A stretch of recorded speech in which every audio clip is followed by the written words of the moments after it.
Erwan. Donc aujourd'hui, nous allons vous interviewer notamment en direct du défi Wind.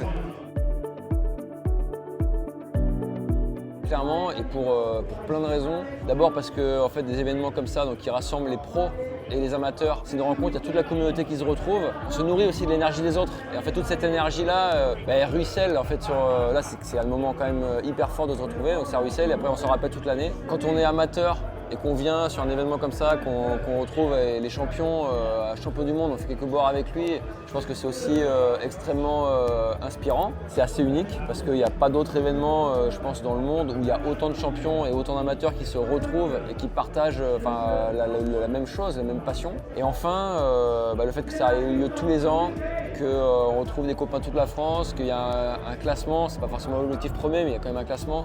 Ça met un objectif, c'est la même chose que pour moi, pour mon projet de traverser du continent à la Corse. En fait, quand on a un objectif, ça nous incite à se préparer à déployer des moyens pour atteindre l'objectif. Et le défi, il est là pour ça. Et les Coupes du Monde, elles sont là aussi, mais ça concerne vraiment que les pros. Et le défi concerne tout le monde et tout le monde peut se mettre cet objectif-là. Ok, moi je vais essayer d'aller titiller les pros, moi je vais essayer de faire d'amener la première moitié, je vais essayer de finir toutes les manches. Et ça me motive aussi pour aller naviguer, pour aller sur l'eau, pour peut-être regarder un peu sur le matos comment on peut l'améliorer.